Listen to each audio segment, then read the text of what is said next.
sessions that I have been taking, I was sharing from the book of Ephesians.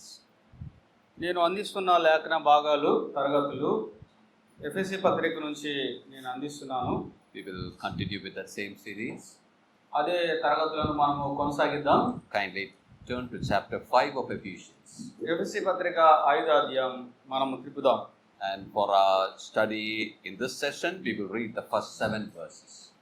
ఈ యొక్క మధ్యాహ్నం వేళ ధ్యానం నిమిత్తం మొదటి 7 వచనాలు మనం చదువుకుందాం. 5వ అధ్యాయం మొదటి 7 వచనాలు.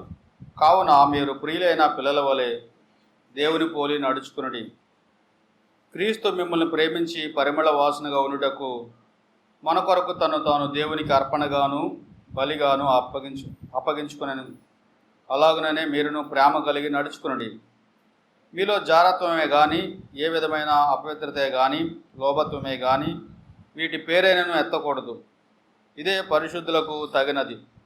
కృతజ్ఞతా వచనమే మీరు ఉచ్చరింపవలెను కానీ మీరు బూతులైనను పోకరి మాటలైనను సరసోక్తులైనను ఉచ్చరింపకూడదు. ఇవి మీకు తగవు. వ్యభిచారి అయినను అపవిత్రుడైనను విగ్రహారాధికుడైన లోబి అయినను క్రీస్తు యేసు యొక్కయు దేవుని యొక్కయు రాజ్యమునకు హక్కుదారుడు కాడను సంగతి మీకు నిశ్చయముగా తెలియను. వ్యర్థమైన మాటల వలన ఎవడను మిమ్మల్ని మోసపరచకుండా నీయుడి. ఇట్టి క్రియల వలన దేవుని ఉగ్రత అవిధేయులైన వారి మీదికి వచ్చును. May the Lord add His blessings upon the reading of these verses. చదవబడిన ఈ లేఖనముల మీద దేవుని ఆశీర్వాదాలు కలుపునుగాక. At the end of chapter 3, we saw the prayer of Apostle Paul. 3వ అధ్యాయము చివరి భాగంలో అపోస్తలుడైన పౌలు యొక్క ప్రార్థన మనం చూసాము. He makes 4 petitions. అక్కడ 4 అభ్యర్థనలు ఆయన చేసినట్టుగా మనం గమనించాం. And as we have seen, the 4th one is the highest point in that prayer. ఆ ప్రార్థనలో చివరి అభ్యర్థన ఆ ప్రార్థనకే చాలా ఉన్నతమైన అభ్యర్థనగా మనం చూసాం. There Paul prays that the believers would be filled with all the fullness of God. అక్కడ అపోస్తలుడైన పౌలు యొక్క ప్రార్థన ఏమై ఉన్నదంటే విశ్వాసులు దేవుని యొక్క సంపూర్ణత యందు సంపూర్ణులు కావాలను అన్నమాట. As I explained, he is praying that the believers would develop or progress or grow in the Christ-likeness. నేను మీకు వివరించినట్టుగా అందించినట్టుగా విశ్వాసులు ప్రభు యేసుక్రీస్తు వారి యొక్క స్వారూప్యంలోనికి ఎదగాలి, అభివృద్ధి చెందాలి అన్న అంశం. Then when you come to verse 4 onwards, 4 onwards, chapter 4 onwards, అధ్యాయము 4వ అధ్యాయం నుంచి మనం ధ్యానం చేస్తే there Apostle Paul is asking the believers to show forth that fullness in all areas they conduct themselves. ఆ యొక్క సంపూర్ణత వారు అనుదిన క్రైస్తవ జీవితంలో అన్ని విభాగాల్లో వారు చూపించాలి అన్న సంగతులు రాయబడ్డాయి. To teach that, he uses that word walk. ఆ అంశాన్ని బోధించడానికి అక్కడ ఒక పదము అపోస్తలుడైన పౌలు వాడాడు. అదేమిటంటే నడక. As we have seen in the morning, we have that word walk for about 7 times in this episode. ఉదయకాలము మనము ధ్యానించినట్టుగా ఈ యొక్క పత్రికలో నడక అనే మాట 7 సార్లు మనము గమనించగలం. Walk denotes our daily life. నడక అనేది మన యొక్క అనుదిన జీవితానికి అది నిర్వచనముగా ఉన్నది. In our day-to-day lives, in our daily lives, we have to express that fullness. మన అనుదిన జీవితములో, మన దైనందిన జీవితములో అది ప్రతిబింబింప చేయాలి.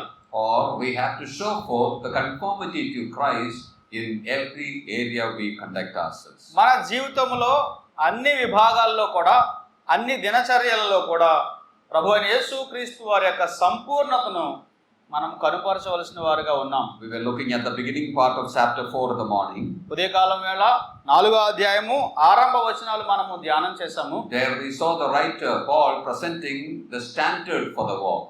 ఆ నడకకు ప్రాతిపదిక లేదా నమూనాను అక్కడ పౌలు ప్రస్తావించారు. That's our calling. అది మన యొక్క పిలుపు. Walk worthy of the vocation wherewith we are called. మీరు పిలువబడిన పిలుపుకు తగినట్లుగా నడుచుకొనవలెను అని చెప్పాడు. Then we had seen the characteristics of that walk. ఆ నడక యొక్క గుణగణాలు తర్వాత మనము ధ్యానం చేసాము. About 5 things we have seen from that passage. ఆ భాగంలో 5 సంగతులు మనం ధ్యానించాం. I don't have to go into the details of that. వాటి వివరాల్లోనికి నేను వెళ్ళవలసిన అవసరం లేదు. Now when you come to chapter 5, 5వ అధ్యాయానికి మనం వస్తే there in verse 1 we are asked to verse 2 we are asked to walk in love. 5వ అధ్యాయము 2వ వచనం మనం చూస్తే మీరు ప్రేమ కలిగి నడుచుకోవాలి అన్న సంగతి మనకు కనబడుతుంది. In fact, in chapter 5 we have 3 similar instructions. 5వ అధ్యాయంలో వీటిని పోలిన అలాంటి నియమాలే 3 ఇవ్వబడ్డాయి. In chapter 5 verse 2 walk in love. 5వ అధ్యాయము 2వ వచనంలో ప్రేమ కలిగి నడవాలి అని చెప్పాడు. In verse 8 walk as the children of light. వెలుగు సంబంధుల వలె నడవాలి అని 8వ వచనంలో చెప్పారు. And then in verse 15 walk as wise. మీరు జ్ఞానుల వలె నడవండి అని చెప్పాడు 15వ వచనం. Walk in love. ప్రేమయందు నడవాలి. Walk as the children of light. వెలుగు సంబంధుల వలె నడవాలి. Walk as wise.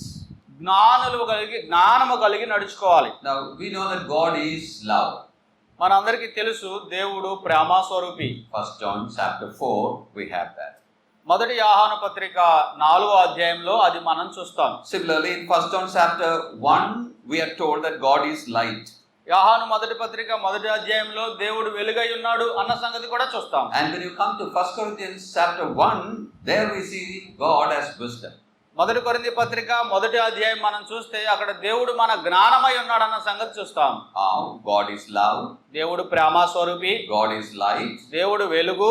God is wisdom. దేవుడు జ్ఞానమై ఉన్నాడు. So when the writer says that we should walk in love, మనము ప్రేమయందు నడవాలి అని గ్రంథకర్త చెప్తున్న సందర్భంలో and walk as the children of light, దేవుని వెలుగు సంబంధుల వలె నడవాలి అని చెప్తున్నప్పుడు and walk as wise, జ్ఞానము కలిగి నడుచుకోవాలని చెప్పినప్పుడు Paul is asking us to emulate or walk in the fullness of God, show forth the glories or rather the character of God.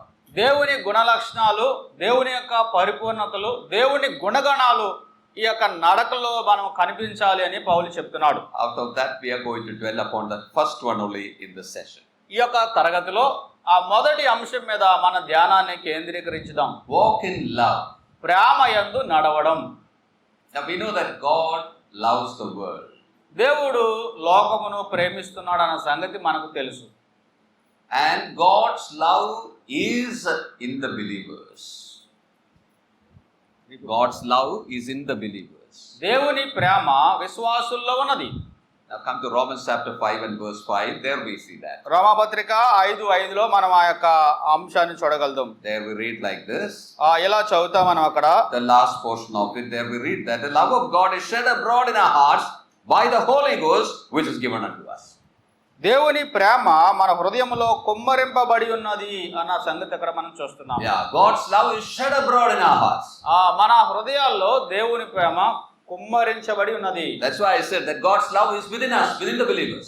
అందుకే నేను చెప్పాను విశ్వాసులలో దేవుని ప్రేమ ఉన్నది. God loves the world. దేవుడు లోకమును ప్రేమిస్తున్నాడు. And as far as his children are concerned, that love is given to them as a treasure within them. దేవుని పిల్లలకు సంబంధించి ఆ ప్రేమ ఒక ఆస్తిగా లేదా స్వాస్యముగా దేవుని పిల్లల హృదయములో పోయబడి ఉన్నది. When we come to Philippians 1:9 and 10, Philippi పత్రిక 1వ అధ్యాయము 9-10 వచనాలు మనం చూస్తే there when Paul prays for the Philippian believers, అక్కడ పౌలు ఫిలిప్పీల యొక్క విశ్వాసుల గురించి ప్రార్థన చేస్తున్న he సందర్భంలో says, let your love increase. మీ ప్రేమయందు అభివృద్ధి పొందండి అని చెప్పాడు. Your love. Me Prema. That love is agape love. ఆ ప్రేమ దైవ ప్రేమ. That is God's love. అది దేవుని ప్రేమ. Now about God's love, Paul says that it is your love.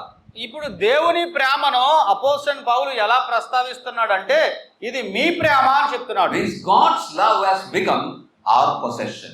దేవుని ప్రేమ మన యొక్క ఆస్తిగా ఇవ్వబడింది. Agape love has become our property.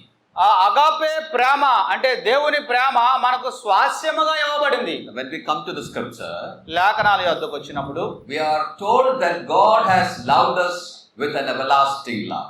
దేవుడు మనను శాశ్వతమైన ప్రేమతో ప్రేమించాడు అని తన గ్రంథములో రాయించాడు. In Jeremiah 31:3, we see that His love is eternal love. ఇర్మియా గ్రంథం 31వ అధ్యాయం 3వ వచనంలో ఆయన ప్రేమ శాశ్వతమైన ప్రేమ అని మనం చూస్తాం. In Ephesians 1:4 also we see the same truth. ఎఫెసీ పత్రిక 1:4లో కూడా అదే మాట మనం చూడగలం. Before the foundation of the world, when there was nothing existing, He saw us and loved us. భూమికి పునాదులు వేయబడక మునిపే, ఏది కూడా సృష్టించబడక మునిపే ఆయన మనను ప్రేమ చేత ఎన్నుకున్నాడు అన్న సంగతి రాయబడింది. So God's love is eternal. దేవుని ప్రేమ నిత్యమైన ప్రేమ. Now that eternal love has become our possession. It's inside our heart.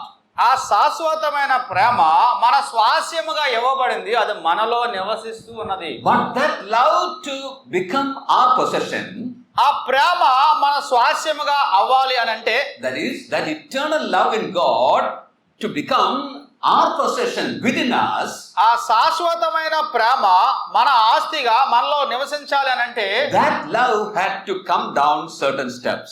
ఆ ప్రేమ కొన్ని మార్గాల గుండా, మెట్లు గుండా దిగి రావాల్సి ఉన్నది. What all are those steps? ఆ యొక్క మెట్లు ఏంటో మనం చూడాలి. Come to 1 John chapter 4. యోహాను మొదటి పత్రిక 4వ అధ్యాయానికి వద్దాం. Look at verse 9. 9వ వచనం చూడండి. In this was manifested the love of God toward us, because that God sent His only begotten Son into the world that we might live through Him. మనము ఆయన ద్వారా జీవించినట్లు దేవుడు తన అద్వితీయ కుమారుని లోకంలోనికి పంపెను. దీని వలన దేవుడు మనయందు ప్రేమ ప్రత్యక్షపరచబడెను. Yeah, the love was manifested. Prema ప్రత్యక్షపరచబడెను. The love of God was eternal in God. దేవుని ప్రేమ దేవునిలో శాశ్వతమైన ప్రేమగా ఉన్నది. To become our property. అది మన యొక్క ఆస్తి లేదా స్వాస్యముగా అవ్వాలి అని అంటే, First of all, the love was manifested. ఆ ప్రేమ ప్రత్యక్షపరచబడాలి. How it was manifested? మరి ఆ ప్రేమ ఎలాగూ ప్రత్యక్షపరచబడింది?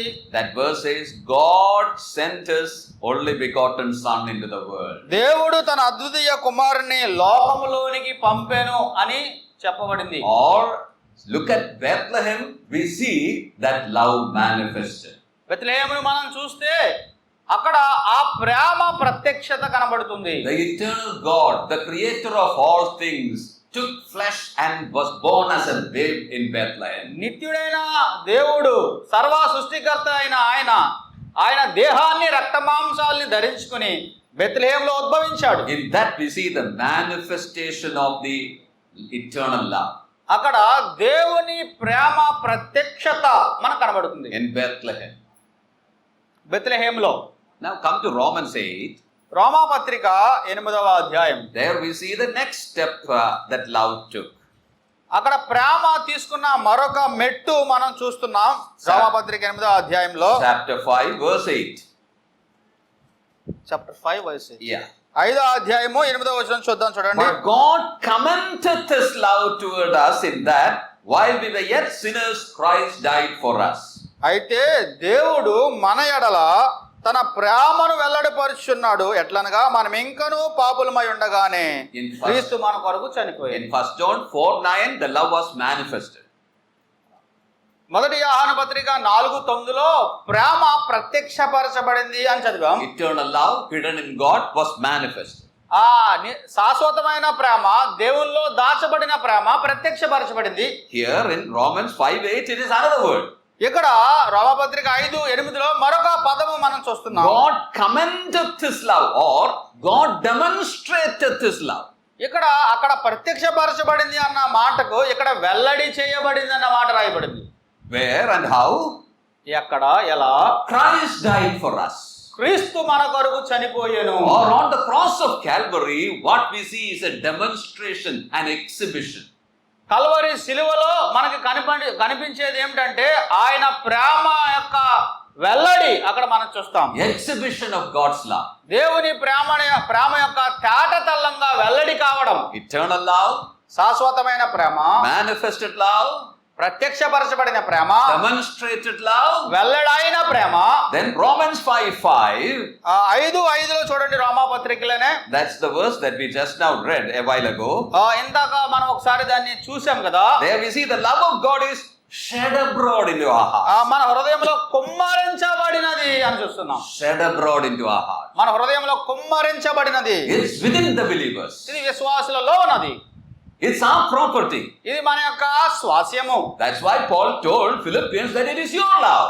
అందుకే అపోస్తలుడైన పౌలు ఫిలిప్పీయులతో ఏం చెప్పాడంటే ఇది మీ ప్రేమ అన్నాడు. And that love is shed abroad into our hearts by the giving of the Holy Spirit. పరిశుద్ధాత్మ మనకు ఇవ్వడం ద్వారా ఆ ప్రేమ మన హృదయంలో కుమ్మరించబడినది. I want you to notice the part of the three personalities, the three persons in the Trinity in giving this love. నేను మీరు గమనించాలనుకున్న అంశం ఏంటంటే ఈ ప్రేమ మనకి ఇవ్వడంలో దైవత్రిత్వము మీరు చూడాలని ఆశపడుతున్నాను. Father manifested. తండ్రి దాన్ని ప్రత్యక్షపరిచాడు. How? ఎలా? By giving us his son. తన కుమారుణ్ణి పంపించడం ద్వారా. Son demonstrated. ఆ కుమారుడు వెల్లడి చేశాడు. How? ఎలా? He died for us. ఆయన మన కొరకు చనిపోవడం ద్వారా. By the Spirit it is shed abroad in our hearts. ఆత్మ ద్వారా మన హృదయంలో కుమ్మరించాడు. Father, Son and the Holy Spirit. తండ్రి కుమార పరిశుద్ధాత్మలు All are involved in giving this love. ఈ ప్రేమనివ్వడంలో ముగ్గురు వారి యొక్క పాత్రలు ఉన్నాయి. So that love is within us. ఆ ప్రేమ మనలో ఉన్నది. It's within all the believers. విశ్వాసులు అందరిలో ఉన్నది. Now, all believers who have this love within them, they should be each and every day driven by this love. విశ్వాసులు అందరిలో ఉన్న ఈ ప్రేమను బట్టి అనుదిన జీవితంలో ఆ ప్రేమ అనుసంధానంగానే వాడు నడవాలి. That's walking in love. అదే ప్రేమలో నడవడం అంటే, ప్రేమ కలిగి నడవడం అంటే. I hope all of you understood it. మీకు అర్థమైందని నేను అనుకుంటున్నాను. What I said is God loves everyone. God loves the world. దేవుడు అందరినీ ప్రేమిస్తున్నాడు. దేవుడు లోకం ఎంతో ప్రేమించాడు. But that love is within the believers. ఆ ప్రేమ విశ్వాసుల్లో ఉన్నది. Now in our daily life, we should be controlled, directed by that love. ఆ ప్రేమ మనలో ఉన్నది కాబట్టి అనుదినము ఆ ప్రేమ చేత నియంత్రించబడాలి, ఆ ప్రేమ చేత నడిపించబడాలి. That's walking in love. అది ప్రేమ కలిగి నడుచుకోవడం అంటే అర్థం. Now when we come to 2 Corinthians 5:14, 2 కొరింథీ పత్రిక 5వ అధ్యాయము 14వ వచనానికి మనం వస్తే Paul tells about himself. అపోస్తలుడైన పౌలు తన్ను గురించి సాక్ష్యం చెప్పుకుంటున్నాడు. He is telling about the ministry that he is doing. ఆయన చేస్తున్న పరిచర్య గురించి ఆయన సాక్ష్యం ఇస్తున్నాడు. అక్కడ About that he says like this. అక్కడ ఏమని చెప్తున్నాడంటే, Love of Christ constraineth us. క్రీస్తు ప్రేమ మమ్మలను బలవంతము చేయుచున్నది అని చెప్పాడు. Yeah. The love of Christ constraineth us. క్రీస్తు ప్రేమ మమ్మల్ని బలవంతము చేయుచున్నది. What does that mean? దాని అర్థం ఏంటి? Somebody has explained it like this. ఒక ఆయన ఈ విధంగా ఆ అంశాన్ని వివరించారు. The love of Christ corners us, puts us in a corner. దేవుని ప్రేమ మమ్మల్ని కదలకుండా ఒక మూలంచింది. We can explain like this. దాన్ని ఎలా వివరించవచ్చు? Suppose you are trying to catch a little boy. ఒకవేళ చిన్న పిల్లోడిని మనం పట్టుకోవాలనుకున్నాం అనుకోండి, చిన్న పిల్లోడిని వాడు పారిపోతున్నాడు. If it is in the ground, it is very difficult to run after them. వాడు గ్రౌండ్ లో ఉంటే పెద్దోళ్ళు ఆడు కూడా పరిగెట్టడం చాలా కష్టం. Our children, they run better than us, isn't it? మనకంటే వేగంగా పరిగెట్టగలరు, ఎందుకంటే చిన్న పిల్లలు కాబట్టి. It's very difficult to catch them in the ground. బయట బహిరంగ స్థలంలో అలాంటి వాడిని పట్టుకోవాలంటే కష్టమే. So what do? మరి ఏం చేద్దాం? We go after him and chase him to a corner. మనం అతన్ని వెంబడిస్తూ తరుముకుంటూ వెళ్ళు ఏదో మూలకు అతన్ని మనం ఫిక్స్ చేస్తాం. Once he is in the corner, he cannot escape. అతడు ఒక మూలకు వెళ్ళిన తర్వాత అటు ఇటు వెళ్ళాడు కదా, దొరికేస్తాడు. We all have done like that, isn't it? After our children. మన పిల్లలు అలాగే కదా పట్టుకుంటాం.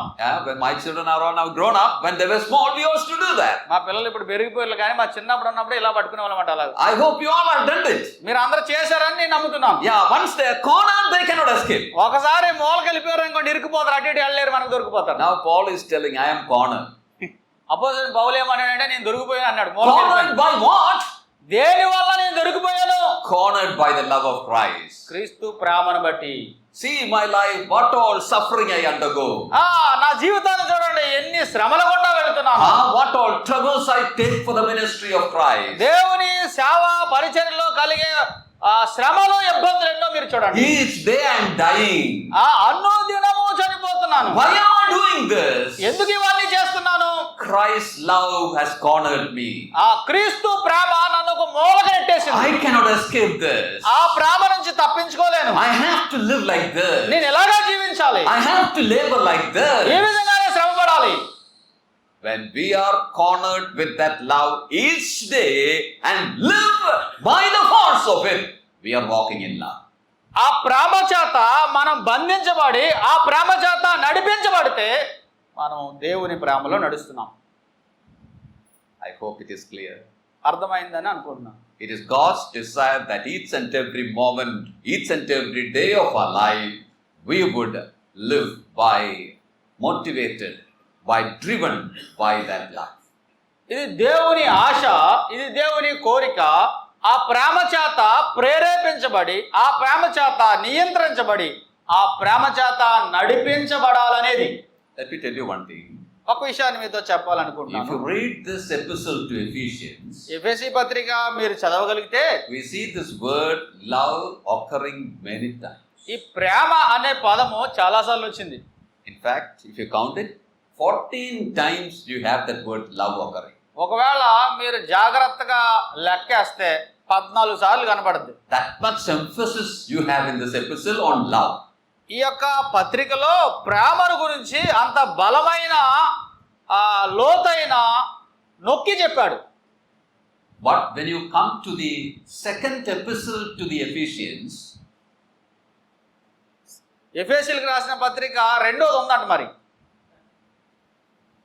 did you translate it rightly? Yes. When we come to the second epistle to Ephesians, ఎఫెసీయులకు రాసిన రెండో పత్రిక మీ బైబిల్లో ఉందమ్మా? which is it? Which is that? You have that in the beginning part of Revelation chapter 2. ప్రకటన గ్రంథం 2వ అధ్యాయం మొదటి వచనాల్లో అది రెండవ పత్రిక, ఎఫెసీయులకు రాయబడిన రెండవ పత్రిక. Remember that the message that the Lord sends to the church at Ephesus. ప్రభు ఎఫెసీ సంఘానికి పంపించిన వర్తమానం అది. That is the same epistle, same church. ఇదే సంఘానికి ఆయన మరొక పత్రిక పంపించాడు అనమాట. The Lord himself is sending that message. ప్రభువే నేరుగా వర్తమానం జారీ చేస్తున్నాడు, పంపించాడు. If you look at that message, మీరు ఆ వర్తమానాన్ని చూస్తే the Lord is telling, I have a complaint against you. ప్రభు అంటున్నాడు, నేను ఒక నేరం నీ మీద మోపవలసి ఉన్నది. What is that complaint? ఏంటా నేరము? You have lost the first love. మీరు మొదటి ప్రేమను వదిలితిరి. You have lost that first love. మొదటి ప్రేమను వదిలితిరి. Lot of things you are doing. చాలా విషయాలు మీరు చేస్తున్నారు. Lot of work and labor is happening among you. మీలో చాలా శ్రమ ఉన్నది. But it's not being directed and guided by love. కానీ మీ శ్రమ, మీ యొక్క పరిశ్రమ అవేవి కూడా ప్రేమ చేత నడిపించబడలేదు. You had much love in the beginning. ప్రారంభంలో చాలా ప్రేమ ఉన్నది. But now it is lost. ఇప్పుడు పోయింది. You see, in spite of writing this much to these Ephesian believers about love, ఎఫెసీ పత్రిక రాసినప్పుడు ఎఫెసీ విశ్వాసులకు పౌలు ఎంత ప్రేమ కోసం రాస్తే after the passing of time they lost it. కానీ కాలక్రమేణా ఆ ప్రేమలో పోగొట్టుకున్నారు. Love is volatile. It vaporizes very fast. ప్రేమ తొందరగా ఆవిరైపోద్దంటండి, తొందరగా ఎగిరిపోద్దంట. So it is very much essential for us to keep that love and continue in it. ఆ ప్రేమను మనం నియంత్రించుకొని కాపాడుకుని దాని చేత నడిపించబడాలి. అది చాలా ప్రాముఖ్యం. So walk in love. ప్రేమలో నడవండి. Now, ప్రేమ కలిగి నడవండి. when we walk in love, మనం ప్రేమ కలిగి నడిచినప్పుడు what will be the characteristic of such a life? ఆ ప్రేమ యొక్క గుణగణాలు ఏంటి లేదా గుణ లక్షణాలు ఏమిటి? There are a lot of portions we can refer to. చాలా వచనాలు మనము త్రిప్పి చూడవచ్చు. But we are not going like that. మనం వాటన్నిటిలోనికి వెళ్ళట్లేదు. We will confine ourselves within this passage that we read. మనం చదివిన వాక్య భాగంలోనే నిలిచి ఇక్కడే మనం ఆలోచించాలని నేను ఆలోచన కలిగి Now ఉన్నాను. we see characteristics of walking in love. ప్రేమ కలిగి నడుచుకోవడంలో ఉన్న ఆ ప్రేమకున్న గుణగణాలు చూద్దాం. 3 things I want you to notice there. అక్కడ మీరు గమనించవలసినవి 3.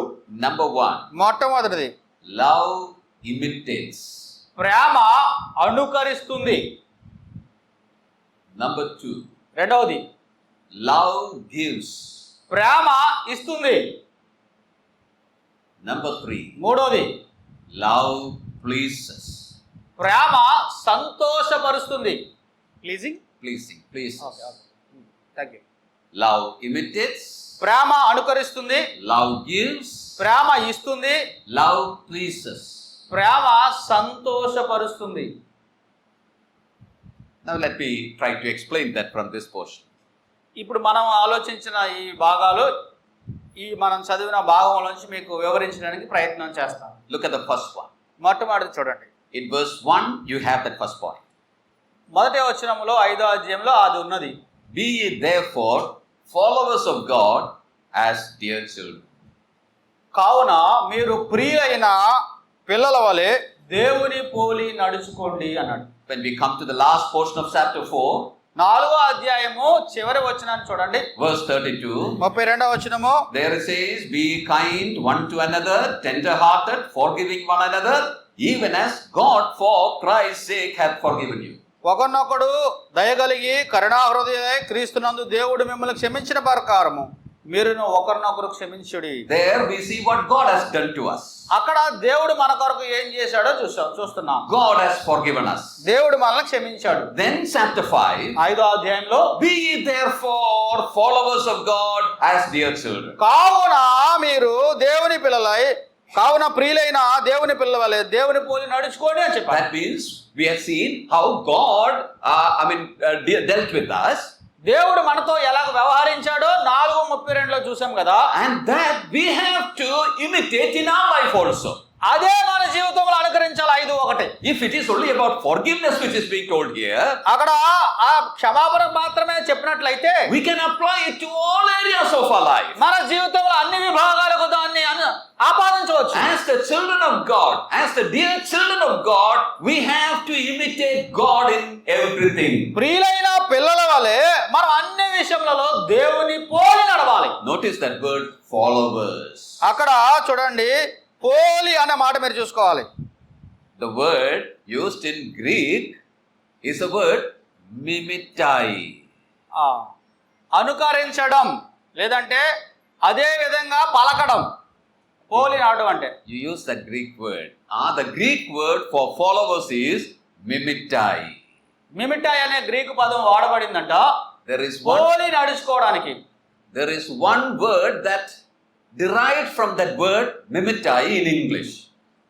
ఇంగ్లీష్లో it is derived from Greek to English. From that word mimitai.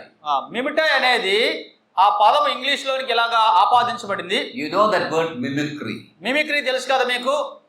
All of you, in our languages we use that word mimicry, isn't it? Mimicry అనేది మీ అందరికీ తెలుసు కదా, ఒకళ్ళని పోలి మరొకరు మాట్లాడడం. Probably in Telugu also you say mimicry only, isn't it? Yeah. తెలుగులో కూడా దాన్ని మిమిక్రీ అనే పిలుస్తాం. I think in also our other languages also we use that word. It's often we use. మిగతా భాషల్లో కూడా ఒకరిని పోలి మరొకరు మాట్లాడడం అనేది మిమిక్రీ అనే వాడతారు. That word mimicry comes from that word mimitai in Greek. మిమిటాయ్ అనే ఆ గ్రీకు పదజాలంలో నుంచే మిమిక్రీ అనే పదజాలము రాబట్టబడింది. The word for the translated here as followers. ఇక్కడ అదే పదానికి సంబంధించిన పదం ఏంటంటే పోలి నడుచుకోండి. The idea is that we ought to mimic God. దాని వెనకాల ఉన్న ఆలోచన ఏంటంటే దేవుని పోలి మనం నడవాలి. We know what is mimicry. Mimicry అంటే మనకు తెలుసు కదా, Speaking like others say.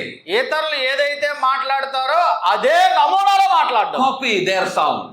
వారి యొక్క శబ్దాన్ని మనము అదే విధంగా చేయడం. That's mimicry. దాన్నే మిమిక్రీ అంటారు. Now here we are told that we have to mimic God. ఇక్కడ మనం దేవుణ్ణి ఆ విధంగా వెంబడించాలి అని రాయబడింది. Doesn't mean that speak like he speaks and all that. దేవుడు మాట్లాడినట్టు మాట్లాడడం అర్థం కాదు అక్కడ. But what it means is we have to mimic the nature of God. దేవుని యొక్క స్వభావాన్ని మనము వెంబడించాలి, అనుకరించాలి. Now we should remember one thing. ఇప్పుడు మీరు ఒక సంగతి జ్ఞాపకం ఉంచుకోవాలి. Imitation or copying happens in two ways. అనుకరించడం కానీ లేదా కాపీ చేయడం కానీ రెండు విధాలుగా జరుగుద్ది. Either because of life or because of love. ఆ జీవమును బట్టి అయినా అయి ఉంటది, లేదా ప్రేమను బట్టి అయినా అయి ఉంటది. Notice that life. జీవంకి ఒకసారి ఆలోచించండి. Children copy their parents. పిల్లలు తల్లిదండ్రులని అనుకరిస్తూ ఉంటారు. That's because their life is there inside them. ఎందుకంటే వారి జీవమే వీళ్ళలో కూడా ఉంది కాబట్టి. And because of love also we imitate. ప్రేమ ఉన్నా కానీ మనం అలా అనుకరిస్తుంటాం. Suppose we love a person very much. ఒకవేళ ఏ వ్యక్తినైనా మనం అధికంగా ప్రేమిస్తే Without knowing, we try to imitate that person. మనం ఎరగకుండానే వాళ్ళని వెంబడిస్తుంటాం. మనం We try to speak like him. వారిలాగా మాట్లాడడం ప్రయత్నం చేస్తాం. We like to walk like him. వారిలాగా నాటడం ప్రయత్నం చేస్తాం. We like to behave like him. వారిలాగా ప్రవర్తించడానికి ప్రయత్నం చేస్తాం. It's because of that adoration we have inside us toward that person. అతని పట్ల మనకున్న గౌరవభావాన్ని బట్టి, లోపల ఉన్న గౌరవభావాన్ని బట్టి అతన్ని వెంబడించడానికి ప్రయత్నం చేస్తాం. So because of life we imitate. జీవాన్ని బట్టి మనం వెంబడిస్తాం. Because of love also we imitate. ఆ ప్రేమను బట్టి కూడా మనం అనుకరిస్తాం. Now think about us as children of God. మనము దేవుని పిల్లలుగా మన కోసం మనం ఒకసారి ఆలోచిద్దాం. We have His life within us. ఆయన జీవం మనలో ఉన్నది. Because of that life we have to imitate God. ఆ జీవం మనలో ఉన్నది కాబట్టి మనం ఆయన పోలి నడుచుకోవాలి. Not only that, అంతేకాకుండా we have love toward Him also. ఆయన పట్ల మనకు ప్రేమ ఉన్నది. Because of that love also we have to imitate. ఆ ప్రేమను బట్టి కూడా మనం ఆయన వెంబడించాలి. What I am trying to say is we have sufficient reason to imitate God while we live in this world. నేను చెప్పాలనుకున్నది ఏంటంటే మనం ఆయన వెంబడించడానికి సరిపడనన్ని కారణాలు ఉన్నాయి ఈ లోకంలో మనం జీవిస్తుండగా. When I say imitate God, మనము ఆయన పోలి నడుచుకోవాలి. what I am trying to say is show forth that nature, that characteristics of Jesus Christ as we live in this world. ఈ లోకంలో మనం జీవిస్తుండగా ప్రభువైన యేసు క్రీస్తు వారి యొక్క స్వభావాన్ని, గుణ లక్షణాలని మనం ప్రదర్శించేవారుగా ఉండాలి. As we listen to these words, ఈ మాటలు మనం వింటుండగా it is very much essential for us to see whether this is happening in us or not. మనలో ఇవి జరుగుతున్నాయా లేవా అని మనల్ని మనం పరిశీలించుకోవడం చాలా ఉత్తమమైన సంగతి. How much of Christ's nature is seen in the house? మనలో ఎంతవరకు క్రీస్తు వారి యొక్క స్వభావము కనబడుతున్నది? How much of Christ's love, Christ's nature is seen in the assemblies? ప్రభువైన యేసు క్రీస్తు వారి యొక్క స్వభావము సంఘంలో ఎంతవరకు ప్రతిబింబించబడుతున్నది? How is our personal life? మన వ్యక్తిగతమైన జీవితం ఎలా ఉన్నది? Husband-wife relationship, భార్యాభర్తల సంబంధం, parent-children relationship, తల్లిదండ్రుల పిల్లల మధ్య సంబంధం, believers relationship. విశ్వాసుల మధ్య సంబంధం. How much of Christ is seen? ఈ సంబంధాలన్నిటిలో క్రీస్తు ఎంతవరకు కనబడుతున్నాడు? Remember an illustration like this. ఒక ఉదాహరణ మీకు చెప్పాలనుకుంటున్నాను. One place a road construction was going on. ఒక స్థలంలో రహదారి నిర్మాణం జరుగుతుందంట. The contractor has finished his work. The contractor finished his work. ఆ యొక్క కాంట్రాక్టర్ ఆ పని పూర్తి చేశాడంట. Took his money డబ్బులు తీసుకున్నాడు, and he went away. వెళ్ళిపోయాడు. After 1 week, ఒక వారం రోజులు అయిన తర్వాత there was a crack developing across that road. ఆ యొక్క రహదారి మధ్యలోనికి పగిలిపోవడం అలా కనబడుతుందంట. So the authorities, they came together. అధికారులు అక్కడికి వచ్చారు. They said this is a new road and we have paid the money, but this has happened. ఇది కొత్త road, మొన్న వేశారు, డబ్బులన్నీ మనం వారికి ఇచ్చాము, ఇలా పగిలిపోతుంది ఏంటి అనుకున్నారు. So they called the contractor back. ఇప్పుడు ఆ కాంట్రాక్టర్ని పిలిచారు. Said you will have to repair this. నీవు దీన్ని బాగు చేయాలని చెప్పారు. And he said no problem. సరే అండి, బాగు చేస్తాను అన్నాడు. And he put cement and all that on that crack and covered it. అతడు దాని మీద సిమెంట్ పెట్టి ఆ యొక్క ఆ పగులును ఏం చేశాడంటే పూడ్చాడు, ఆ నెరను. He left. వెళ్ళిపోయాడు. After 1 week again the crack developed. మళ్ళా వారానికి ఆ యొక్క బేట పెద్దదైంది. So again the contractor was called. మళ్ళా ఈ యొక్క కాంట్రాక్టర్ని పిలిచాడు అక్కడికి. He did the repair work again. మళ్ళా దాన్ని అతడు పునర్నిర్మించాడు, బాగు చేశాడు. This went on for some time like this. ఇలాగే జరుగుతుంది, అంత ఎన్నిసార్లు చేసినా మరలా. And this authority said, ఈ అధికారులు ఏమన్నారంటే we won't call that contractor again. ఇంకా ఈసారి ఆ కాంట్రాక్టర్ని పిలవద్దు, We will call another one. మరో కాంట్రాక్టర్ని పిలుద్దాం. So another contractor was called. మరో కాంట్రాక్టర్ని పిలిచారు. Said this is the problem. ఇదే దీని సమస్య అని చెప్పారు. And he said I will repair it. ఆయన అన్నాడు నేను సరి చేస్తాను అని అన్నారు. And before he did the repair, అతడు అది సరి చేయక ముందు, బాగు చేయక ముందు he dug all the area around that crack. ఎక్కడైతే ఆ నెర విడిచిందో ఆ భాగానంతా పూర్తిగా తవ్వాడు. He dug deep. లోతుగా తవ్వాడు. And when he dug deep, అతడు లోతుగా తవ్వినప్పుడు he understood why this crack was coming. అసలు ఇది ఎందుకు పైకి పగులుతుంది అన్న సంగతి అతనికి అర్థమైంది. You know what happened? ఏం జరిగిందో తెలుసా?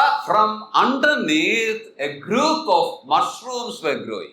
ఆ కింద పుట్టగొడుగులు పెరుగుతున్నాయి అంటండి. Mushrooms were growing from underneath. బాగా భూమిలో చాలా ఎక్కువ సంఖ్యలో పుట్టగొడుగులు పెరుగుతున్నాయి అంట. That's why this crack was happening. అందువల్ల ఈ పైన ఈ యొక్క road నెరవేరుస్తుంది. We know what mushrooms are.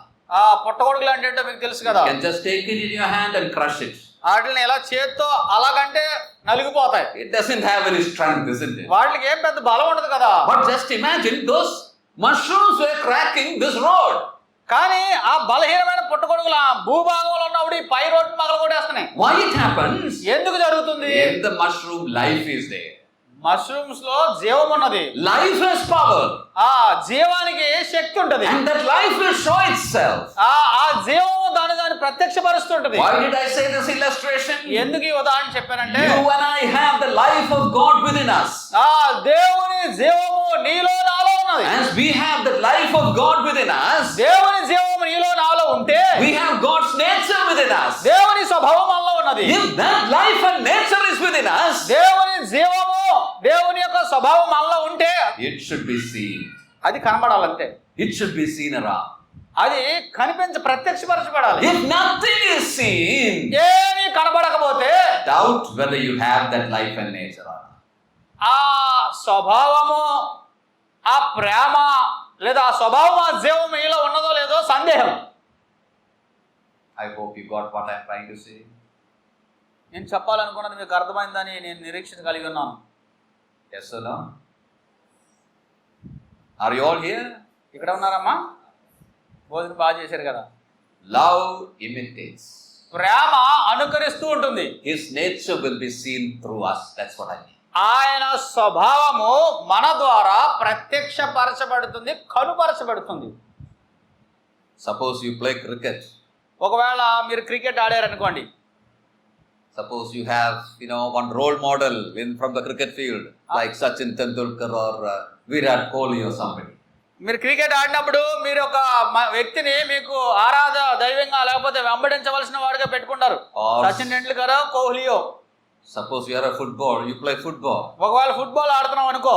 Or Messi or Ronaldo, they have as your role model. Messi, Ronaldo అనే వాళ్ళని పెట్టుకుంటారు ఆళ్ళలాగా ఆడాలని. When you go to play, knowingly or unknowingly, you will try to imitate that person. నీవు ఏ ఆట ఆడాలనుకుంటున్నావో ఆ ఆటలో గొప్పవాడిని వెంబడించడానికి automatic గా మీరు అలా వెళ్ళిపోతారు.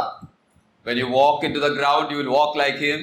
ఆ గ్రౌండ్ లో నడిచినప్పుడు అతను ఎలాగైతే గ్రౌండ్ లో నడుస్తాడు నువ్వు కూడా అలాగే నడుస్తావు. When you ball, you will ball like him. ఆ బాల్ వేసినప్పుడు అతను ఎలా బాల్ వేస్తున్నాడు అలాగే బాల్ వేయడానికి ప్రయత్నం Or you చేస్తావు. will kick the ball like he kicks. ఒకవేళ అతడు బాల్ ని ఎలా తన్నాడో నువ్వు కూడా అలా తనడానికి ప్రయత్నం చేస్తావు. Unknowingly it happens. అది నీకు తెలియకుండానే జరిగిపోతుంటది. In Christian life, ఆ క్రైస్తవ జీవితంలో this imitation should happen. ఈ యొక్క అనుకరణ జరగాలి. You are not only having love toward him, ఆయన పట్ల నువ్వు ప్రేమ కలిగి ఉండడం మాత్రమే కాదు, but his life is there within you. ఆయన జీవం నీలో ఉన్నది. Because of life and love, let this imitation happen each and every moment of your ఆ life. జీవము ప్రేమను బట్టి అనుదిన జీవితంలో ఈ అనుకరణ సంభవించును గాక. Love imitates. ప్రేమ అనుకరిస్తుంది. What was the second thing I said? రెండోది ఏం చెప్పాను? ఒకటి ప్రేమ, నెక్స్ట్ది Love gives. ప్రేమ ఇస్తుంది. Where do you have that? ఎక్కడ ఉంది అది? Look at verse 2. రెండో వచనం. There it says, walk in love as Christ also hath loved us and given himself for us, an offering and a sacrifice to God for a sweet smelling savor. క్రీస్తు మిమ్మల్ని ప్రేమించి పరిమళ వాసనగా ఉండుటకు మన కొరకు తను తాను దేవునికి అర్పణగాను బలిగాను అప్పగించుకొనెను. అలాగుననే మీరును ప్రేమ కలిగి నడుచుకొనుడి అన్నాడు. Christ loved us and he gave himself for us. ప్రభువు లేదంటే క్రీస్తు మనల్ని ప్రేమించి మన కొరకు తన్ను తాను ఇచ్చుకున్నాడు. There we see that point. Love gives. అక్కడ ప్రేమ ఇస్తుంది అనే అంశాన్ని మనం బయటకు తీస్తున్నాం. He surrendered himself. He sacrificed himself for us. ఆయన తన్ను తాను అప్పగించుకున్నాడు, తన్ను తాను బలిగా ఎంచుకున్నాడు మన నిమిత్తం. So when we walk in love, మనం ప్రేమలో నడిస్తే we also will have the desire to sacrifice ourselves or surrender ourselves to God and to the good of others. మనము క్రీస్తు ప్రేమలో నడిస్తే మళ్ళీ మనం అప్పగించుకోవడానికి, అర్పించుకోవడానికి, ఇతరుల మేలు కొరకు మనం అప్పగించుకోవడానికి సిద్ధపడి ఉంటాం. Notice that verse. ఆ వచనాన్ని మీరు పరిశీలించండి. He says that he gave himself for us. ఆయన మన కొరకు తను తాను అర్పించుకొనెను, Means for our good. అంటే మన యొక్క క్షేమము కొరకు, To save us. మనల్ని రక్షించడానికి, To make us his children. మనం ఆయన పిల్లలుగా మార్చడానికి. So gave for us. మన కొరకు ఆయన తను తాను అప్పగించుకొనెను. Secondly, రెండవది he gave to God. దేవునికి అప్పగించుకున్నాడట. Gave himself as sacrifice to God. తను తాను బలిగా దేవునికి అర్పించుకున్నాడు. When he says to God, దేవునికి అని మనం ఆలోచించినప్పుడు it means for God's glory. దేవుని మహిమ నిమిత్తం. So for our good he gave himself. మనకు మేలు కలగడానికి అప్పగించుకున్నాడు ఒకటి, And he gave himself for the glory of God. దేవుని మహిమ కొరకు తను తాను అప్పగించుకున్నాడు రెండవది. Now, when we walk in love, మనము ప్రేమలో నడిస్తే we will have the readiness to give ourselves. మనము మనల్ని అప్పగించుకోవడానికి సంసిద్ధంగా ఉంటాం. Give ourselves for the good of others. ఇతరుల మేలు కొరకు మనం అప్పగించుకుంటే And give ourselves for the glory of God. దేవుని మహిమ కొరకు మనం అప్పగించుకుంటాం. But is it happening in our life? ఇది మన జీవితంలో జరుగుతుందా? How much are we sacrificing for the good of others? ఇతరులకు మేలు కలగాలని మనల్ని మనం ఎంత త్యాగపూరితంగా అప్పగించుకుంటున్నాం? When we come to the scripture, లేఖనాల్లోకి వచ్చినప్పుడు how much time we see, our responsibilities one another being mentioned. ఒకరి పట్ల ఒకరు చేయవలసిన బాధ్యతలు లేఖనాల్లో ఎన్నిసార్లు రాయబడ్డాయి? One another. How many times you have that experience? ఎన్నిసార్లు ఒకరికొకడు అని. I often say like this. నేను ఎప్పుడు ఇలా చెప్తూ ఉంటాను. You go to the epistles. ఎఫెసీల్లోనికి వెళ్తే లేదా పత్రికల్లోనికి వెళ్తే Go on underlining our responsibilities one another. మీరు ఒకరి పట్ల ఒకరు నెరవేర్చవలసిన ఆ బాధ్యతలు మీరు అండర్లైన్ చేస్తూ వెళ్తే, Mark it with a red ink. రెడ్డింగ్ గా మీరు దాన్ని అండర్లైన్ చేస్తూ వెళ్తే, After you finish all the epistle, పత్రికలన్నీ చదివే సమయానికి turn the pages backward. మరలా ఆ పేజీలన్నీ మీరు ఎలా తిప్పారనుకోండి, You will see red ink in every page. ప్రతి పేజీలో కూడా ఆ యొక్క ఎర్రని సిరా కనబడుద్ది. That much emphasis is given on the scripture for our duties one another, responsibilities one another. ఒకరి పట్ల ఒకరు చేయవలసిన బాధ్యతల గురించి పత్రికల్లో లేఖనాల్లో అంత ఎక్కువగా దేవుడు రాయించాడు. But how much do we remember to fulfill our responsibilities one another? మరి ఒకరి పట్ల ఒకరు మనం చేయవలసిన బాధ్యతలను ఎంతవరకు మనం నెరవేర్చగలుగుతున్నాం? For example, scripture says that we should bear our burdens one another. ఒకని భారం ఒకళ్ళు భరించాలి అని లేఖనాలు చెప్తున్నాయి. ఉదాహరణకు, How much care we give to reach out to others and see the burdens that others are bearing. వాళ్ళు ఏ శ్రమలో ఉన్నారు, ఏ భారంలో ఉన్నారు అని తెలుసుకోవడానికి ఎంతవరకు నువ్వు అప్పగించుకుంటున్నావు? Very often what we do is when we meet together on Sundays, we ask, how are you and all that. సర్వసాధారణంగా ఆదివారం మనము కలిసినప్పుడు ఎలా ఉన్నారు, బాగున్నారా అని అడుగుతాం.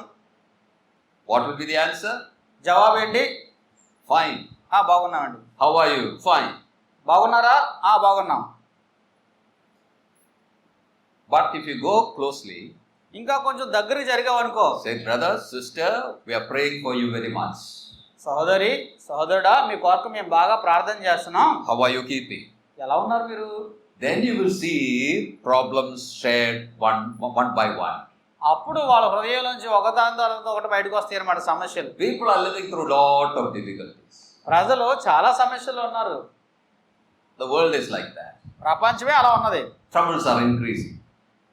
శ్రమలు పెరిగిపోతున్నాయి. There is nobody without any problems. సమస్య లేని వాడు ఎవరు లేరు. I often say like this. చాలా సందర్భాలు ఇలా చెప్తాను. If somebody says, I don't have any problem at all in my life, ఎవరైనా నా జీవితంలో ఏ సమస్య లేదని చెప్పారనుకోండి, even that is a problem. అదే పెద్ద సమస్య అంట. Because problems are needed for us. సమస్యలు మనకు అవసరం. That's why God allows it in our life. అందుకే దేవుడు సమస్యలు మన జీవితంలో అనుమతిస్తాడు. What I'm trying to say is we all have problems. మన అందరికీ సమస్యలు ఉన్నాయి. And we are supposed to bear one another's problem. మనం ఒకరి సమస్యలను ఒకరము భరించవలసిన వారుగా ఉన్నాం. Somebody may say like this, ఒక ఆయన ఇలా అన్నాడు, brother, you are asking us to bear others' burden. ఏంటి మీరు ఇతరుల సమస్యలు కూడా మమ్మల్ని మోయమంటున్నారా అని అడుగుతారు అనుకోండి. My burden itself is too much. నా భారం మోయడానికే నాకు కష్టంగా ఉంది. Then how I will go and bear others' burden also? ఇంకా ఆళ్ళ బరువు నేనే ఎత్తుకోగలను. But let me tell you one thing. ఒక విషయాన్ని మీతో చెప్పినవాడిని. In your Christian life, నీ క్రైస్తవ జీవితంలో if you go and bear others' burden, ఒకవేళ ఇతరుల భారాన్ని నువ్వు మోస్తే your burden will not increase, but it will only decrease. నీ భారం పెరగదు, అది తరుగుతూ ఉంటదంట. Try it and see. ఒకసారి ప్రయత్నం చేసి చూడు. When I say that, there is an illustration coming in my mind. ఈ మాటలు చెప్తున్నప్పుడు నా మనసులోనికి ఒక ఉదాహరణ వస్తుంది. That's from the life of Sadhu Sundar Singh. సాధు సుందర్ సింగ్ గారి యొక్క జీవితంలో జరిగిన సంభవం. I often use this illustration. చాలా సందర్భాల్లో నేను దీన్ని వాడాను. I read it in one of his books. ఆయన పుస్తకాల్లో నేను చదివిన అంశం ఇది. He used to travel to Tibet very often with the gospel. సువార్త పట్టుకుని టిబెట్ అనే ప్రాంతానికి ఆయన ఎక్కువగా ప్రయాణం చేసి వెళ్ళేవాడు. He used to walk over the Himalayas for that. హిమాలయాలను దాటుకుని ఆ టిబెట్ ప్రాంతానికి వెళ్ళి సువార్త చెప్పేవారు ఈయన సాధు Sundar Singh. Sometimes he is walking, when he is walking like that, కొన్ని సందర్భాల్లో ఆయన నడుస్తూ వెళ్ళేటప్పుడు in the Himalayas it will be all, snow clad, many inches deep snow. అక్కడ చాలా విపరీతమైన మంచు కురుస్తుంటది, లోతైన మంచు పేరుకుపోయి ఉంటది. It's very difficult to travel in such time. అలాంటి సందర్భాల్లో ఆ మార్గం గుండా వెళ్ళడం చాలా కష్టతరమైన పని. People will run in that way, otherwise they will freeze and fall there itself. ఎందుకంటే వాళ్ళు ఆ మార్గంలో నడవడం మానేసి పరిగెట్టేస్తూ ఉంటారు. ఎందుకంటే వాళ్ళు నడిస్తే వాళ్ళు బాగా గడ్డగట్టుకుపోయి పడిపోయి చచ్చిపోతారు కాబట్టి. In such a day, Sadhu Sundar Singh was traveling to Tibet. అంత మంచు విపరీతంగా ఉన్న సందర్భంలో ఒక రోజు సాధు సుందర్ సింగ్ గారు వెళ్తున్నారు టిబెట్ కి. He was walking as fast as he could. అతడు ఎంత వేగంగా నడవగలడో అంత వేగంగా నడుస్తున్నాడు. And then while he was walking like that, ఆయన అలా నడుస్తున్నప్పుడు he could see two young men walking before him. ఆయన ముందు ఇద్దరు యవనస్తులు నడవడం ఆయన కనపడింది. And after some time, కొంత సమయం అయ్యేసరికి one of that friends, young men, fell down. ఆ ఇద్దరు యవనస్తుల్లో ఒకడు పడిపోయాడు. And Sadhu Sundar Singh is coming after that. సాధు సుందర్ సింగ్ గారు వీరి వెనకాలే ఉన్నాడు. That friend of that young man who fell, ఆ యవనస్తుడు స్నేహితుడైన వాడు పడిపోయిన స్నేహితుని చూసి he saw that his friend is fallen, and without caring for him, he walked away alone. అతని స్నేహితుడే పడిపోయాడు, కానీ అతని వైపు కూడా చూడకుండా పట్టించుకోకుండా అతను పరిగెట్టుకు వెళ్ళిపోయాడు. Because he knew that if he wait there to help him, he also will fall down. ఒకవేళ అతడు ఏమైనా నిలిచి అతనికి సహాయం చేయడానికి ప్రయత్నం చేస్తే ఇతడు కూడా పడిపోతాడని. So he walked away. అందువల్ల అతడు వెళ్ళిపోయాడు. Sadhu Sundar Singh is coming after that. సాధు సుందర్ సింగ్ గారు ఆ వెనకే నడుస్తున్నాడు కదా మరి. He came near that body. ఆ యొక్క పడిపోయిన వ్యక్తి దేహం దగ్గరకు వచ్చాడు. He looked at that body. అతని యొక్క దేహాన్ని పరిశీలించాడు. Not a dead. చచ్చిపోలేదు, Life is there. జీవం ఉన్నది. His Christian heart did not allow him to leave him there and walk away. ఆయన క్రైస్తవ హృదయము అతను అలాగే వదిలేసి ముందుకు వెళ్ళనివ్వలేదు. He thought like this. అతను ఎలా అనుకున్నాడు, Whatever happens to me, నాకు ఏదైనా జరగనివ్వండి, I should help him. నేను మాత్రం అతనికి సహాయం చేయాల్సిందే. He tried to pick up that body. ఆ దేహాన్ని పైకి లేపడానికి ప్రయత్నం చేశాడు. A young man, very heavy it was. మంచి యవనస్తుడు, బలంగా దృఢంగా ఉన్నాడు. But somehow he managed. మొత్తం మీద పైకి లేపాడు. He kept him on his shoulder. ఆ వెనకాల భుజం మీద వేసుకున్నాడు. Started walking slowly. నెమ్మదిగా నడడం ప్రారంభించాడు. Now he was not able to walk fast, isn't it? ఇప్పుడు బరువు ఉంది కాబట్టి వేగంగా నడలేకపోతున్నాడు. Started walking slowly. నెమ్మదిగా నడుస్తున్నాడు. But you know what happened? ఏం జరిగిందో తెలుసా? In that cold morning, that became an exercise for him. ఆ భయంకరమైన చలి సందర్భంలో అది పెద్ద వ్యాయామం అయిందంట అతనికి. His body became very warm. అతని దేహము ఆ బరువును బట్టి నడవడం వల్ల వేడెక్కేసింది. Then you know what happened? ఏం జరిగిందో తెలుసా? The warmth of his body started shifting to the body on his shoulder. ఈయన దేహం బాగా రక్తం ప్రవహించి వేడెక్కినందువల్ల ఆ వేడి వెనకాల ఉన్న ఆ వ్యక్తి కూడా పాకింది. And that young man after some time came back to his senses. ఆ యవనస్తుడు ఈ వేడి తగడం వలన అతడు మళ్ళా స్పృహలోనికి He వచ్చాడు. came down from the shoulder. అతడు భుజం మీద దిగాడు. He started walking. అతను నడడం ప్రారంభించాడు. Both of them walked together. ఇద్దరు కలిసి నడుస్తున్నారు. After some time, కొంత దూరం వెళ్ళిన తర్వాత on the roadside they saw another body. మరలా ఒక వ్యక్తిని చూశారు, కింద పడిపోయి ఉన్నాడు. Whose body? ఎవరు అనుకున్నారు అతను? You know it. మీకు అర్థమైపోయింది. What does this illustration speak about? ఈ యొక్క ఉదాహరణ ఏమి చెప్తుంది? The same thing which I said. నేను చెప్పిందే చెప్తుంది. Bear one another's burden. ఒకరి భారాన్ని ఒకరు భరించండి. Your burden will not increase. నీ భారం పెరగదప్పుడు You will become spiritually warm. నీవు ఆధ్యాత్మికంగా వేడెక్కుతావు. You will be able to help others. నీవు ఇతరులకు సహాయం చేయగలుగుతావు. Your life will become for others good. నీ యొక్క జీవితము ఇతరుల మేలు కొరకు తయారవుతుంది. Love gives. ప్రేమ ఇస్తుంది. Another thing I said is love glorifies. It gives glory to God. తర్వాత నేను చెప్పింది ప్రేమ దేవునికి మహిమను ఆపాదిస్తుంది. There in verse 2 itself we saw that. రెండవ వచనంలోనే ఉంది అది. Christ gave himself for us.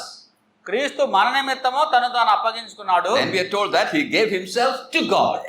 దేవునికి అప్పగించుకున్నాడు అన్న సంగతి అక్కడ Means ఉంది. for his glory. ఆయన మహిమ కొరకు. So we ought to live a life that is for the glory of God.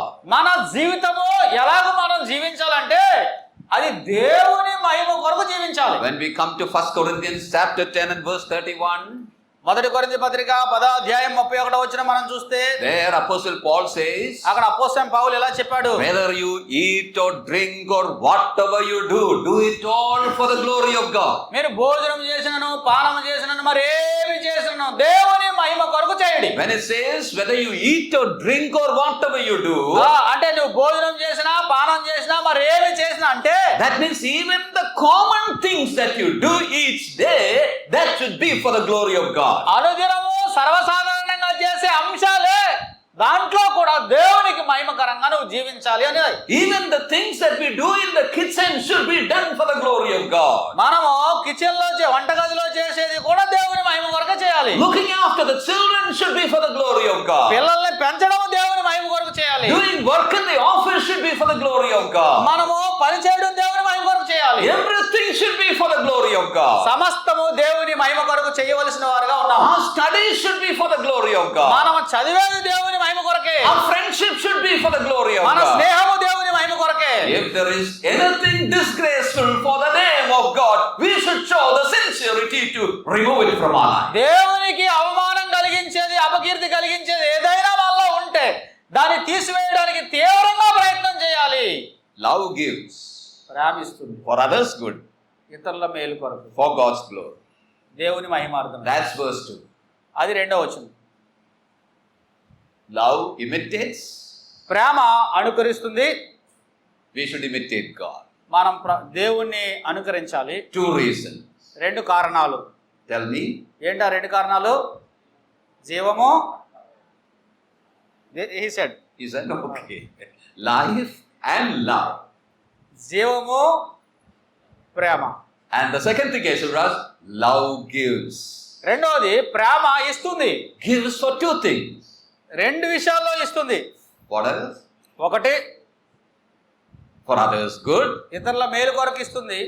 for God's glory. దేవుని మహిమ కొరకు ఇస్తుంది. Number 3, మూడవది love pleases. ప్రేమ సంతోషపరుస్తుంది. If you love somebody sincerely, you will do every effort in your life so that nothing of your life would displease that person. ఒక వ్యక్తిని నువ్వు యథార్థంగా ప్రేమిస్తే, ఇంకో మాటలో చెప్పాలంటే నిజంగా ప్రేమిస్తే ఆ వ్యక్తిని బాధపరిచేది ఏది చేయకూడదు అనుకుంటావు. If the children love their parents, పిల్లలు తల్లిదండ్రులు ప్రేమించారనుకోండి, they will not do anything that is displeasing to their parents, isn't it? వాళ్ళు తల్లిదండ్రులను బాధ పెట్టకూడదు, బాధ పెట్టేది ఏది చేయకూడదని చాలా జాగ్రత్తగా ఉంటారు. In the husband-wife relationship, it happens like that. భార్యాభర్తల యొక్క సంబంధంలో కూడా అది జరుగుతుంది. In good friendships, it happens like that. మంచి స్నేహితుల మధ్య కూడా అది జరుగుతుంది. If we love somebody really well, we will see that nothing in my life happens that is displeasing to him. ఒక వ్యక్తిని యథార్థంగా నిజంగా ప్రేమిస్తే నా జీవితంలో అతనికి బాధ కలిగించేది, ఆమెకు బాధ కలిగించేది ఏది చేయకూడదు అని జాగ్రత్త పడతాను. Now in verses 3 to 7, that's what Paul says. 3వ వచనం నుంచి 7వ వచనం వరకు ఉన్న అంశాల్లో పౌలు అది చెప్తున్నాడు అనమాట. When you look at that portion, there is a list of sins being mentioned. ఆ భాగాన్ని మనం చూస్తే పాపాల జాబితా చిట్టా రాయబడింది. Sins that we do and the sinful talk that comes from our mouth. మనము చేసే పాపాలు, మన నోటి నుండి వచ్చే పాపపు మాటలు. I am not going to mention all that is there. అక్కడ ఉన్నాయని నేను చెప్పాలనుకోవట్లేదు. But Paul says that let it not be once named among you as becometh saints. పరిశుద్ధులుగా ఉన్న మనముకు వాటి పేరైనను ఎత్తకూడదు అన్నాడు. Means this sinful thing should not have any acceptance, any approval in your life. అంటే ఈ పాపపూరితమైన కార్యాలు, చర్యలు నీ జీవితంలో ఎన్నడూ ఉండకూడదు, వాటి పేరైనను ఎత్తకూడదు. Verse 4 says, 4వ వచనంలో ఏం రాయబడిందంటే these are not convenient or it's not fitting for a believer. అవి మనకు తగవు అన్నాడు, మనకు తగనివయ్యి. Then in verse 5 it says, 5వ వచనంలో ఏమన్నారంటే those who go after those things, they will not have an inheritance in the kingdom of Christ and the God. క్రీస్తు యొక్కయు దేవుని యొక్కయు రాజ్యమునకు హక్కుదారులు కారు ఒకవేళ ఇవి చేస్తే. When it says they will not have any inheritance, వారికి హక్కు లేదు లేదా స్వాస్యం లేదు అంటే it means in the coming world they shall lose rewards there. అంటే రాబోయే లోకంలో వారు బహుమానాన్ని పోగొట్టుకుంటారు. For faithful life there is a reward that's going to come. ఆ నమ్మకత్వము కలిగిన వారికి బహుమానాలు ఉంటాయి కదా. If you don't live pleasing life to God, నీవు దేవుణ్ణి సంతోషపరిచే జీవితము జీవించకపోతే you're going to miss some inheritance, some reward there. అక్కడ నీవు కొంత స్వాస్యాన్ని, కొంత బహుమానాన్ని పోగొట్టుకుంటావు. Not only that, అంతేకాదు verse 6 says, 6వ వచనం the చెప్పబడుతుంది, children of disobedience means children that disobeys, they shall be punished. అవిధేయులైన పిల్లలు అంటే వారు శిక్షించబడతారు. And if you displease him, you're going to be punished also. ఒకవేళ నీవు దేవునికి ఆ సంతోషాన్ని కలిగించకపోతే, అవమానాన్ని కలిగిస్తే నువ్వు శిక్షా విధిలో ఉంటావు. So Paul says, be not ye therefore partakers with them. మీరు అట్టి వారితో పాలువారై ఉండకూడి అని ముగించాడు. What it means is you should live a pleasing life to God. దీని అర్థం ఏమిటంటే దేవుణ్ణి సంతోషపరిచే జీవితం నువ్వు కలిగి ఉండాలి. You are a child of God. నీవు దేవుని కుమారుడు, కుమార్తెవు. Don't become a child of disobedience, అవిధేయులైన పిల్లగా మారొద్దు, but become an obedient child. విధేయులైన పిల్లలుగా మీరు ఉండాలి. If you don't obey, ఒకవేళ మీరు విధేయత you're చూపించకపోతే going to miss the reward. మీరు బహుమానాన్ని పోగొట్టుకుంటారు. You're going to be punished by God the Father. తండ్రి అయిన దేవుని చేత శిక్షా విధిలోకి వస్తారు. What it means is live holily. Live holily. Live a holy life. పరిశుద్ధ జీవితాన్ని మీరు జీవించండి. If there is anything displeasing in your life, నీ జీవితంలో ఏదైనా తండ్రిని సంతోషపరిచేది లేకపోతే remove it in your దాన్ని life. తీసివేయాలి మీ జీవితం నుంచి. In everything that we do, our desire should be to please God and God alone. మనము చేసేది ప్రతిదీ కూడా దేవుణ్ణి మాత్రమే సంతోషపరచాలి, దేవుణ్ణి సంతోషపరచాలనే దృక్కోణంలో చేయాలి. Remember an illustration like this. ఈ ఉదాహరణ మీరు గుర్తుంచుకోండి. It's about a young man. ఒక యవనస్తుని గురించి. He learned music. అతడు మ్యూజిక్ నేర్చుకున్నాడు. His guru was a very well-known guru in music. ఆయన బోధకుడు లేదా ఆయన గురువు చాలా ప్రఖ్యాతిగాంచిన గురువు. After his studies, ఈ విద్యార్థి తన చదువు ముగించుకున్న తర్వాత he was giving his first public performance.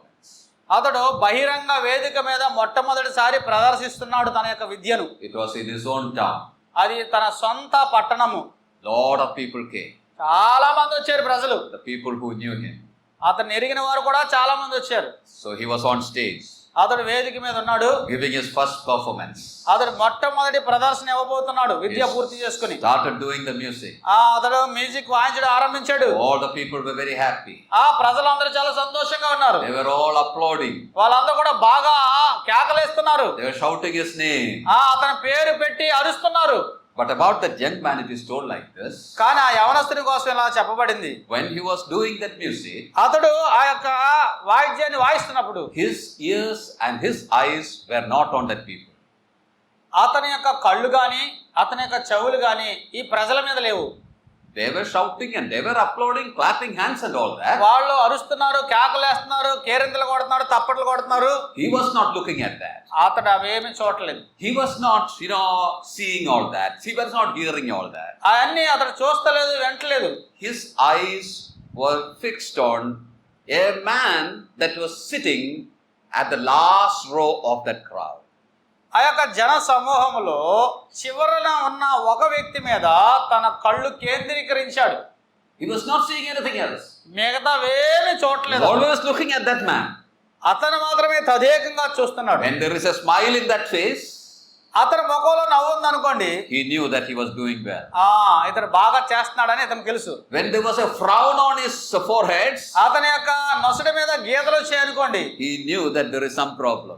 ఏదో సమస్య ఉందని ఇతనికి అర్థమైపోతుంది. So his eyes were on that man alone.